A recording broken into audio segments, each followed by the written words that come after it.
The Chiefs get past the Chargers 34-17, the final, as Kansas City's defense pitching a shutout in the second half. The Chiefs improved to an NFL best 6-1. They're tied with the Eagles, the Birds, who won the Sunday night game, as the Dolphins were exposed as frauds in that game, and LA drops to 2-4, and they can just about forget about making the playoffs as a division winner. The better story is in the losing locker room, so that is where we begin. The Bolts needed to win here to stay alive. They obviously didn't get that. Justin Herbert, after the game, he said, the Chargers aren't going to panic. He said they're not going to quit. I thought they were going to quit. I thought they were going to panic because this is the time to panic. All right, the question, where does this latest stink bomb performance leave Chargers quarterback Justin Herbert? So I've got minimum day, Kodak, and court ordered. And we will combine all of these things together, and we are going to make a nice headache, which is what the Charger front office likely has at this point. So to kick off the festivities, Justin Herbert he's on an endless loop, a loop-de-loop. At this particular point, he was given the keys to the power company, and the power has started to flicker. Right? The Chargers gave him $218 million in guaranteed money at signing. And ever since crossing the T's and dotting the I's, Herbert has had some loose wires. And I'm telling you, the power is flickering. And there are glitches, and the thingamajig's not working the way it's supposed to work. And nobody wants to talk about it because the NFL marketing arm has spent a lot of money hyping up and pumping the tires on Justin Herbert. In fact, this coming week, for some reason, NBC's Sunday night game has the Bears and Chargers. Considering that Chicago is starting a guy from Shepherd Pie College, the hype will all be about Justin Herbert, this, that, and the other thing, and the Chargers trying to get back in the playoff race and all that stuff. But here's the deal. Like, the lights are flickering. There's obviously some glitches there. And how did this game in Kansas City go? Well, here's the problem. All right, the problem is it was a minimum day. It was not scheduled to be a minimum day. I looked at the schedule. It didn't say you only have to play a half of a game. But that's what happened. Justin Herbert only played a half of a game. He failed to show up in the second half, unable to matriculate the ball down the field. It was a one-score game at halftime. Kansas City scored just before halftime, and Justin Herbert in the second half was 7 of 16 passing. That's less than 45% for 100 total yards in the second half, and he had no touchdowns because the Chargers didn't score, and two interceptions. The Chargers put up the old golden goose egg in the second half. They got bupkis. They were shut out. Now, furthermore, as the Chargers try to deal with the fallout from that, and they're too cheap to fire their coach, so they're just going to continue on with that, and they'll go down into the sinkhole. But we're going to move on. The headline here from Foxborough, an AFC East grudge match. That was supposed to be a mismatch. Mac Jones and the feeble New England football team, well, they were not supposed to compete with Big Bad Buffalo until they did, but Mac Jones led New England on an 8-play, 69-yard scoring drive. He connected on a 1-yard touchdown pass with Mike Gesicki, the tight end there, with 12 seconds left, and the Patsies beat the Big Bad Buffalo Bills 29-25. And yes, much like the L.A. Chargers offense in the second half, we have pitched a shutout with Bills Mafia. We have not heard from any of our Bills Mafia people. And I will guarantee you if the Bills had won this game, we would have had nonstop Bills Mafia people. But the better story here is in the losing locker room. So that is where we are going to go. Josh Allen, completely out of sorts most of the afternoon here. The Bills franchise quarterback, after the game, he said it feels pretty bleak right now. That was the money quote. Although he tried to spin it. He tried to spin it into a positive. But we actually have the audio on this. Here is Josh Allen commenting on the state of the Buffalo Bills. Take a listen. Our season's not over. It's a long season. No?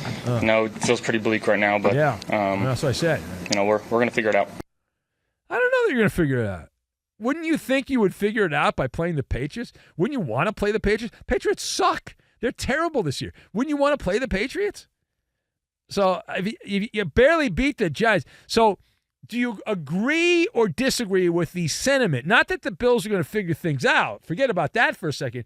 The general sentiment from Josh Allen, do you agree with his premise that things are pretty bleak right now for the Bills? See, that part of it I agree with, right? Nodding my head. Iowa Sam can see me. I'm nodding my head, yes, in agreement on that. And if you take a look at, you pull out the Kodak Polaroid image of this particular moment for the Buffalo Bills. Buffalo barely beat a lousy Giants team at home the week prior.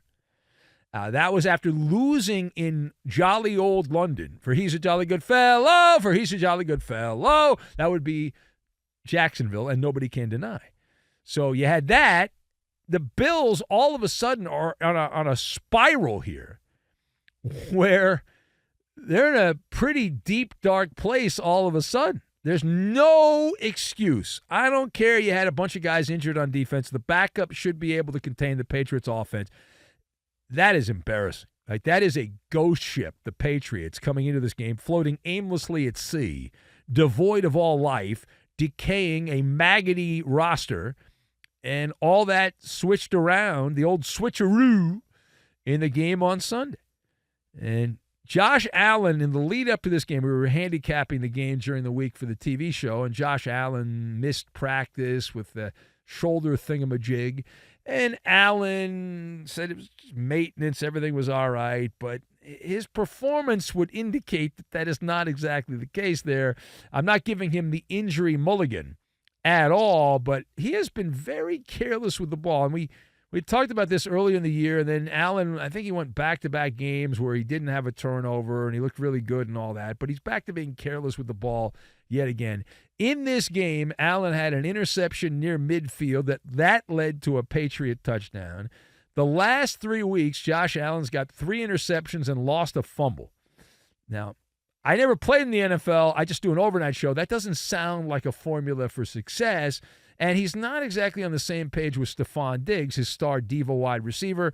Expect another midweek meltdown from Stephon Diggs. He had 6 catches for 58 yards, but was targeted 12 times. So the catch rate of 50%, not exactly Travis Kelce and Patrick Mahomes, methinks. So Buffalo plays a Bucs team that also sucks. Baker Mayfield is back to being Baker Mayfield, the old Baker Mayfield, after a couple of rare good games, and that is a Thursday night game. So some bad primetime games. You think the NFL did this intentionally because the World Series is going to be going on, so they're like, screw it, we'll just put Tampa and Buffalo on, and we'll put the Chargers and the Bears on, and what the hell, and we'll still get better ratings than baseball. Anyway, it's a mess, right? It's a mess. Now, parting shot on the other side here. We're going to stay with this Bills-Patriots game. It's a mess. Does this win by the New England football team take the heat off Bill Belichick and Mac Jones? Is this a twofer? Is this a twofer? So it's not a twofer. It is a court-ordered temporary stay of execution. Court-ordered temporary stay of execution. Mac Jones took advantage of the Bills, and it was a sloppy Bills defense. The backups were terrible, and Mac Jones looked about as good as Mac Jones can look. But when I was watching the Patriots game, maybe I'm wrong on this, it looked like a lot of dink and dunk. It looked like what Dak Prescott normally does, which is fine. You don't have to throw the ball 50 miles down the field, 50 yards down the field. And Mac Jones took advantage of the Bills' defensive strategy. He dinked and dunked it. He had 282 yards and a pair of touchdowns. And Bill Belichick, who's been under siege, and rightfully so, because this has been a pathetic football team, at least for the next couple of days, that the waters will calm, the turbulence will calm down. And there is a path, dare I say, for the Patriots to sneak back in to wild card contention. Now, this sounds crazy, right? It sounds insane. Like, what are you talking about? The last team in the playoffs right now is Buffalo. If you look after the events on Sunday, Buffalo is the 7th seed in the AFC. They're 4-3. So the Patriots have a game in hand head-to-head with Buffalo. New England currently is 2-5, tied for the worst record in the AFC. But the schedule is lightening up for the Patriots. If they can upset the Dolphins, who, remember, when they played the Dolphins early in the year, it was a close game, fourth quarter, one-score game, going to the fourth quarter, et cetera, et cetera, et cetera. So New England was right there. So assuming they can pull the upset over the Dolphins, after that, you've got back-to-back and belly-to-belly home games, eye-to-eye with the Commanders, shoulder-to-shoulder with the Colts. Those are games the Patriots will be favored in. So if you can upset the Dolphins, beat the Commanders and Colts, which you should do, that'll be a 4-game winning streak. And if my math is correct, that'll put you at 5-5 after 10 games. And if you're around 500, you're in playoff contention. Am I not Benny Brightside here to think that the New England Patriots, if they can upset the Dolphins, and that Dolphin team's a fraud team, they have been exposed as a fraud team. The problem is the Patriots are a bad team. But they got a little bit of confidence going. There's no such thing as momentum, but they got a little bit of confidence going in this game.